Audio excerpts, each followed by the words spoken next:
wasn't going to record more, but I figured I'd turn on the recorder and might as well do it. I decided I was going to ride a little bit longer. So the last two videos that you've seen was when I was on the Prospect Heights Trail.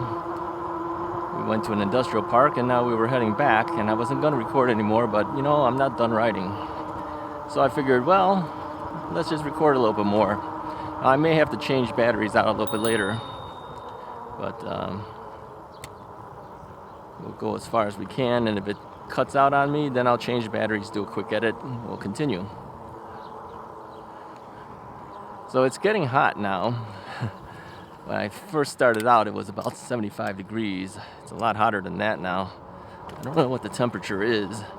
It's probably about 82, I would say, by now.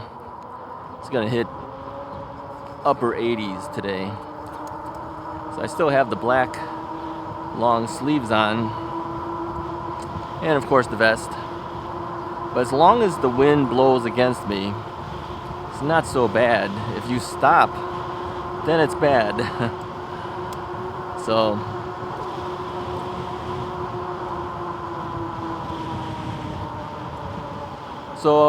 because we're on the basic path as usual, I figured we'd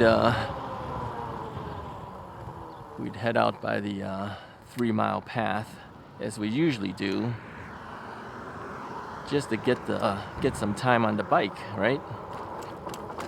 Now, before I turned off the bike to plug in my phone, because my phone was starting to run down on battery, I figured I better charge it back up.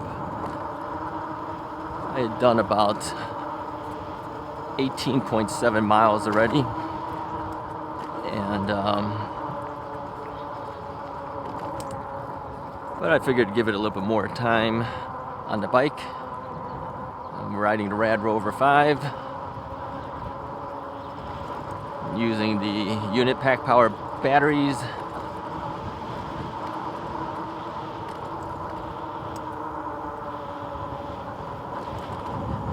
I am 4 out of the 5 bars now after riding that distance. I will say that I throttled a little bit more coming back home than I did going out there. Well, I'm not back home, but back in our general area that we always go to. So, yeah, I figured, you know, the battery still has a little bit of time. I'm not switching out to the other battery, even though I have both batteries with me today. I might as well keep riding. What else do I got to do? Yeah, I got to do that one review. It's not a bike review, it's some other type of review. But I think you guys will like it. But I'm still thinking through what I'm going to do with that. I think for that review, I'm going to have to do it early in the morning because it's going to be a hot week. I don't want to be out there in the hot. Got to do it early, like 7 in the morning or something like that, just to stay out of the heat. I will tell you that these reviews that I do, whether it's a bike review or any other review, take me more time and effort than a standard ride review, a ride video. And that's because those things I do have to plan. I do have to figure out what am I going to do, what am I going to say, what am I going to test out. So there's a certain amount of testing involved, and then there's a certain amount of recording involved, and a certain amount of editing involved. So they definitely take effort in comparison to just a standard ride. For your efforts, manufacturers give you products that you usually can just keep. Yeah. Whether it's a bike or whether it's a helmet, whether it's an accessory, whatever. So you have to plan accordingly. And that's basically in payment for your time of putting together all that stuff for them on their behalf. Of course, the manufacturers hope that what you will say will be a good thing and not a bad thing. But as you know, sometimes reviews come out such that it's not 100% perfect or good, and so you have to bring out some of the bad parts. I will tell you about this one company. I won't tell you the name of the company. But they reached out to me and they asked me, I don't know if I told you this story or not. They reached out to me and they asked me if I would do a review of one of their bikes. I'd never heard of this company before. So I wanted to make it clear to them, hey, it looks like they cut down some of the bushes here so it won't get in your way. Nice. Yeah, it was getting kind of big. I was wondering when they would do that, and they did it morning. So so the company reached out to me, asked me if I was interested in reviewing their bike. So as I usually do when they do that, I will check out their website, find out what kind of company it is, what product they're asking me to review. And like I said, I've turned down more than I've taken.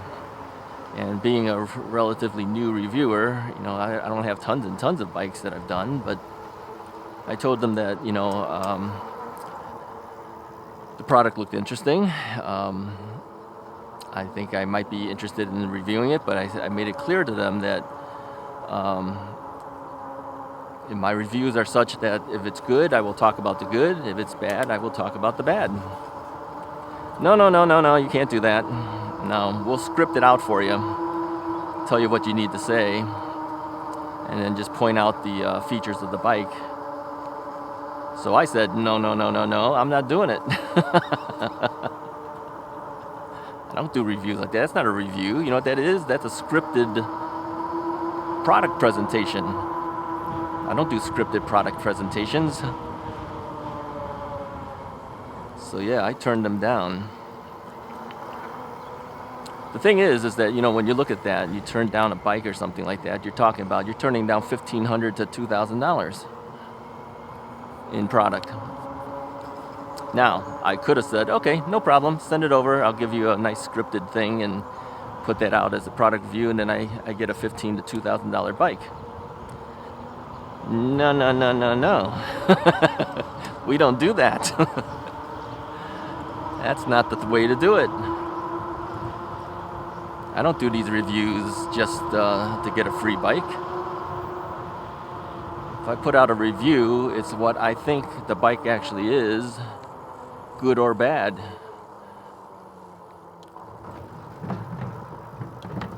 But I do know that some of you have said that you don't trust reviews where the reviewer has been given a bike. Well, they all get a bike. That means don't watch any of those reviews on YouTube, okay? Because they all get a bike. This is how it works, all right? That's your payment for your work, essentially. I don't get cash. I don't do it out of the goodness of my heart and just help a company out. If they want me to look at a product, I will review it, but I'm going to review it. I'm not going to do a scripted product placement type video. No way. No way. And that's just me. I'm sure maybe there might be some people who will do a review and they'll take it. Even if it's not the best bike, they'll do a quickie review, say some basic good things about it. I mean, every product has something good to say about it, right? Don't point out too much about the bad parts, right? Put that review out there, get that bike, sell it off, and sell it at a discount so that they make some money on it, and then they pocket it, okay? That's not how Russ is Right does it. So, if you're going to ask me to do a review, you're going to get a review. Now, I have said before, I don't accept products that I don't think have any merit, because first off, I know that review will come out bad. It's not going to be a good review. It's not going to help that company. The only one that benefits from it is me. It doesn't help you either as a viewer. The only one that it would help, it would be me, because I would get a free bike out of it. That's not how I do things. Hello.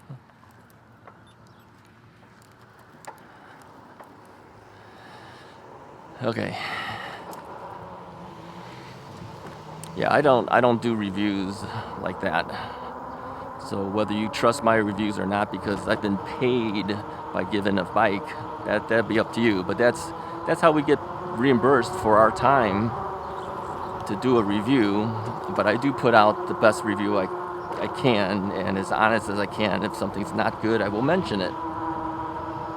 Now, you have to also realize when you watch one of my reviews that it's a lot of the stuff I say is positive stuff. Sure it is, because I've already kind of pre-thought out, is this a bike that I think has some type of merit, or otherwise I wouldn't even take the bike. If the bike was bad, I wouldn't even take it, like I said. So you pretty much know that if you see a review coming out from me, there's some benefit to that product, or I wouldn't have taken the product, okay? Just remember that whenever you watch one of my reviews. It's probably going to be a positive review because I probably already pre-thought out, does this look like something I would have bought, or at least something that one of my viewers would have bought? And if it is, it's probably because there's something positive about it that I can see immediately, even without getting the product, and say, oh, look, this thing does this.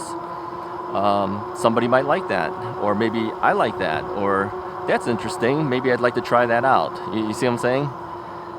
If I immediately see the product is so bad, I'm going to tell the company that, and if they still want me to do it, then that's another story. But I told you about that one action camera that was sent to me. I told them, I'm a pro photographer. I've been using the top of the line, best thousands and thousands of dollars cameras. Okay, my camera systems have cost me $10,000 to $20,000 sometimes. This is not cheap stuff that I've been using. You're showing me a camera that's worth under $50? I says, how good can this possibly be? They still insist that I try it. All right, at that point, I gave you forewarning. And as we all know, that camera only lasted like less than an hour before it finally died. It couldn't come back to life anymore. So I didn't do the review because I never got a chance to do the review. I shot, what was it? No, I'm saying a minute. Was it a minute? Yeah. I shot about a minute worth of video. What did I say, an hour? I gave him more credit than it was worth. No, it only lasted for about a minute and then it died. So I told him, look, you could send me another one, but in my mind already, this product has got some problems. They opted not to send me another one, and I opted not to receive one even if they were to send one, because I'd already determined this is not a good product. So you never got to see it. Now some may say you should have put it out anyways. No, that would just hurt them. That's not helpful. Maybe they'll take that and redevelop something and fix the problems that they had with that product. Okay, I didn't get a running start, so now I'm gonna suffer going up this thing. I'm full throttling, but I'm not pedaling hard. We're not gonna make it over the top. Oh, we're doing 7 miles an hour. 6. Yeah, I got a lot of weight on this bike right now. There's me, and there's 2 big batteries, and there's the weight of the bike. All right, sorry about that. My GoPro battery died. I knew it was gonna eventually die. I've been running it for a while, and I didn't change it, so. But yeah, going back to the reviews, yeah, I don't do reviews with scripted things where they tell me what they want me to say. That's not a review. That's a product placement. We don't do that. So yeah, you can trust the reviews that I put out. I don't play games with that stuff. I won't take it. I won't take the product if they ask me to do something like that. I don't care if they're a famous brand or a non-famous brand. If you ask me to say what you're telling me to say, I'm not doing your review. Can't be bought off, okay? Some will still say if you accept the product, you've been bought off. I don't think so. Do you accept payment when you work? Then you've been bought off too. No, it's in payment for your time and effort to do the review. And they don't pay you money, they give you a free product. That costs them a lot less money than giving me actual cash. Think about that. I mean, if they give me a $1,500 bike, it didn't cost them $1,500. It's cheaper for them to give me a bike than it is to give me $1,500 in cash. Think about that. And if I decide I want to sell that bike off later, I can't get $1,500 for it. It's used now. So I got to discount it. So really, they're paying me less than you might think. And for that time and energy and effort that I put together to do it, that's worth some money. Yeah, and what they pay me is with a product. Now, let me say something else too, since we're on the topic of this. Affiliate links. I had a long discussion with some friends, and they wanted to know how that worked. And I told them how it works. But I will say this. I was told by one of the bike companies that, a number of bikes had been sold, and they knew it came from Russ's Right because they have a discount code, but the problem is they didn't use the affiliate link. So they went directly to the manufacturer of the bike, then they put the code in. Yeah, it still works, but I get no credit for that. So when I say I get credit, what I'm talking about, yeah, they give you a slight commission. Yeah, and the reason for that is because you help put the word out to the people who are looking at those bikes that you like that particular product, so that people liked it and they went out and bought one too, right? So for that, they give you a slight commission. It's just like any other situation where commissions are offered to people when they recommend products, right? Gotta make sure that this person knows I'm there. So she's turning right through there. Okay. So yeah, if you want to help out the channel, here's how you do it. If there's an affiliate link in the description and there's a code, don't just use the code by going directly to the manufacturer and buying it. You have to click on that affiliate link and also use the code. Okay, the code will still give you the discount, but Russ is Right gets nothing out of that, so I don't get any type of commission, essentially. I'm very up in front with how this works. Others don't really tell you exactly how that works, but that's basically what happens. So you'll get your discount, but I get nothing out of it. So if you want to help me out, click on the link to bring you to that site, and then use the code. All right. Doesn't take more than 2 seconds to click on the link, but it makes a huge difference to me because companies are happier with me, that it was worth it for them to submit a bike for me to review. It paid off for them for the review. So what they paid me by giving me a bike helped them out by selling a bike. And of course, I also get something too for it, for sending you there. So that's how it works. All right. Enough about this stuff. But yeah, that's how the business of YouTube works. That's how the business of affiliate links works. That's how reviews basically work. So the only way you can trust a review, if you didn't want to trust anyone who gets free products because of doing a review, you'd have to probably go to something like a Consumer Reports or something like that, where they may give them a product test or something. I don't know. That's how they work. I'm just assuming. They do the review, and the only way that they get paid is from the subscriptions of the magazines that they sell. I'm thinking that's how it works. I'm not sure. If something like that were to be the case, then of course, they can do whatever they want. They can say whatever they want. They can say good or bad about it. But I guarantee you, unless they're buying the product themselves to do the review, manufacturers sometimes don't want to give it because they're afraid that maybe that company or that review site will give them a bad review, so they may not want to submit it. So the only way that they can do is buy it. So I guess if you were to watch reviews from people who strictly buy the products to do a review and then they sell it off again or something, that maybe you can trust that more. But everyone's got their own little biases, of course, right? Things they like, things they don't like about products. I mean, I have my own biases. I don't like products that fall apart. That's my bias. Products fall apart, I don't want anything to do with it. Hey, look at this car coming up here. It's coming right now. Yeah, that's not a car. That's a slingshot. You ever seen a slingshot? Yeah. I have a internet friend of mine who has a slingshot. Those are cool. Those are basically like motorcycles, right? But 2 wheels in the front, 1 wheel in the back. A 3-wheel vehicle. Unlike maybe like a trike, which will have 2 wheels in the back and 1 wheel in the front. These are 2 wheels in the front, 1 wheel in the back.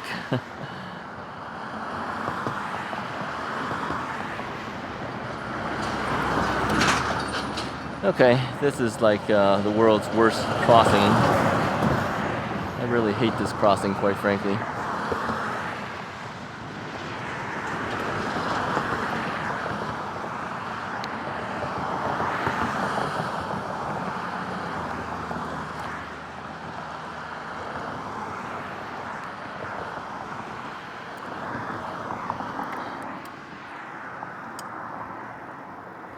Morning.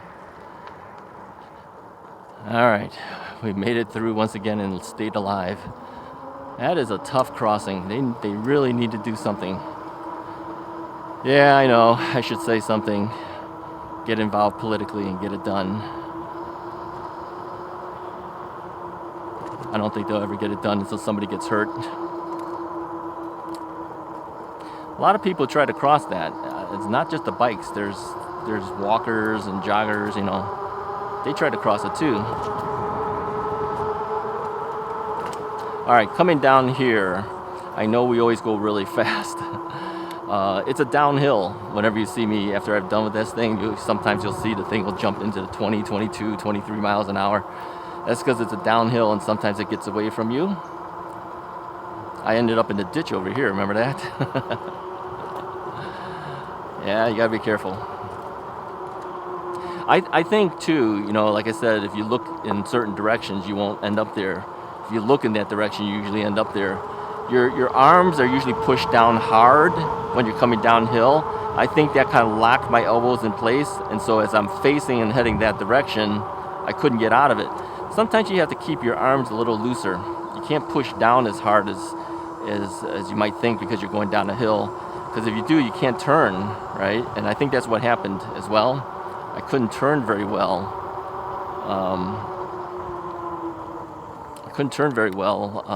Because of that.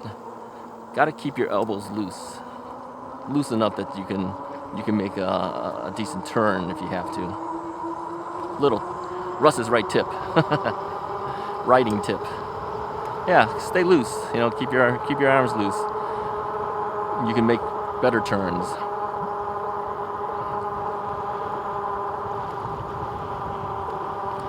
Yeah, the people out here are always very friendly. I've never really had much problems with anyone out on this path. I think I enjoy this path the most because of that. What I don't like about it is it just goes around in a circle for 3 miles.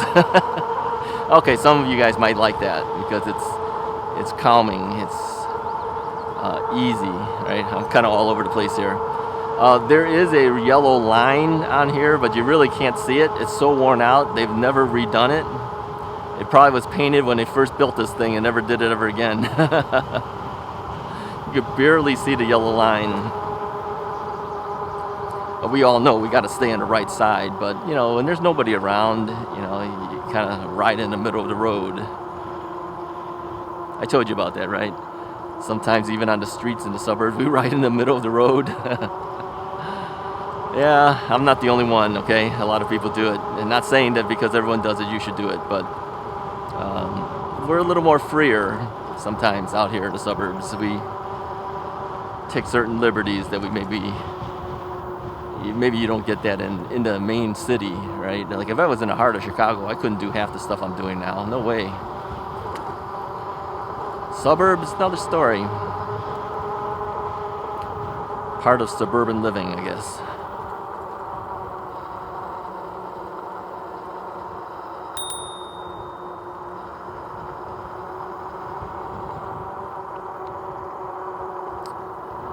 Yeah, I've been going rather fast on here for now. I just want some wind, I'm telling you. Okay. I had to shut up for a second. A lot of pollen was being blown around. I could see it. Yeah, I did not take an allergy pill today. I've been taking allergy pills because of the coughing. Remember the coughing I had? Yeah, no coughing anymore. I think the allergy pills worked. But I don't want to be taking allergy pills for the rest of my life. So I had to stop sometime. So today was the day I decided to stop. That I wasn't going to take any more of the pills to see what happens. If I start coughing again, then yeah, I know I'm going to have to go back on it.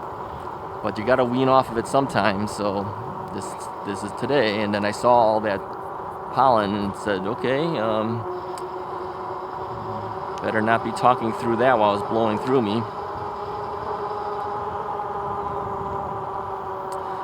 Like I said, this year has been tough for bugs. I've been hit by so many bugs this year, I can't believe it. I don't know what the deal is. And the weather has been all over the place.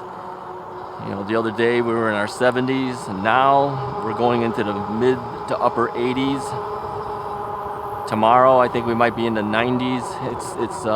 It's crazy. That's the weather.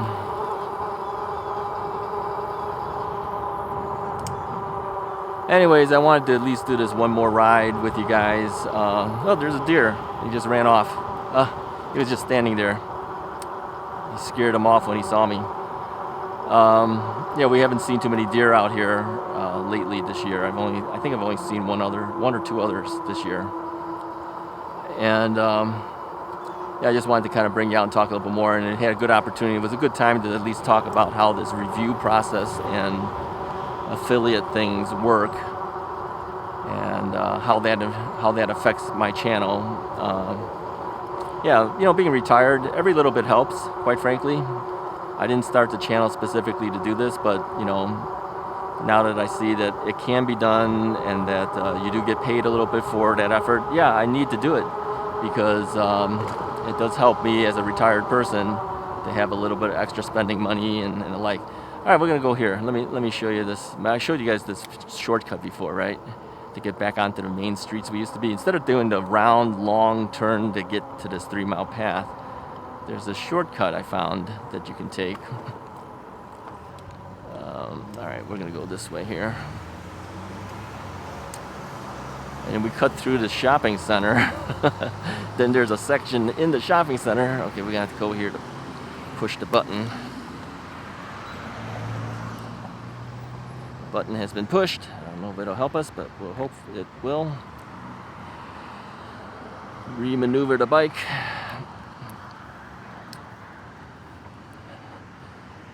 Yeah, I'll show you the shortcut again, in case you're new.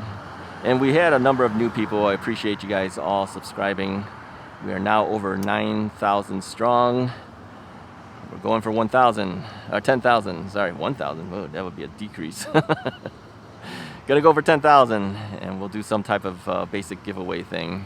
I think the best thing to give away is a brand new air compressor pump, because that's something you can use. I wanted to give something that anyone who gets it could use it. If you're a bike rider, you could use a pump, and if you already have one, well, then give it to a friend of yours or something, right? But I figured that's a product that I use all the time. I'm not sponsored by them. I just bought it just like everybody else. I bought it on Amazon. And I know a lot of the Russ is Right viewers have bought it as well. But a lot of you guys are new. Maybe you haven't bought one. That portable air compressor, I'm telling you, I use it all the time. Checking my air pressure and then also automatically pumping my tires for me. Come on, these are big fat tires. You don't want to hand pump that. You want to automatically do it. Okay, this guy's pulling out as I'm pulling through, but he stopped, I stopped, we all stopped. Everybody stops.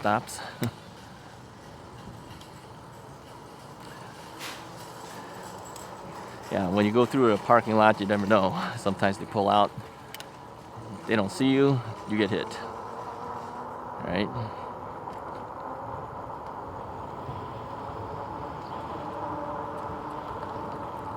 This is why you have to have good brakes. Make sure your brakes are in good condition. Make sure you have good pull on it, that you can stop fast if you have to. So, okay, so we go through this parking lot area. And then there's a secret passageway. Secret passageway that we found that cuts us through to the main streets again on the other side, because this shopping center kind of gets in the way of everything. And there's no way around it. We kept thinking, man, you got to go totally around this thing to get anywhere. And we saw this side thing, a side opening, a little fenced area. And sure enough, there's an opening there. Brings you to the other side. cars can't really get through it, but walkers can, bike riders can.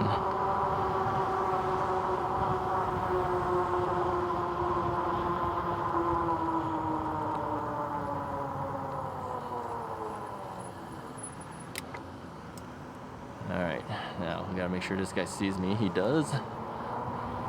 Anytime you see cars that are sticking out like that, they're looking, different directions. They may not be seeing you. They may start pulling out. So you gotta be ready for a quick stop if you need to. Try to make eye contact with them too, so that they know that they're there. Alright, here's a little secret path. See, there's a little thing to get up to this fenced area. It's the end of the shopping center. Yeah, cars can't get through here, but walkers can. So you can come down through here. Home Depot's to our left. The shopping center's to our right. And you'll see as we get through this area here, there's one of those posts that keeps the cars off of this, so they know that they can't get through, because there's another parking lot here. You see? And then straight up ahead is the streets again. Kind of a nice secret path. Anyways, if you liked the video, go ahead and hit the like button, hit the subscribe button. I'll talk to you guys next time.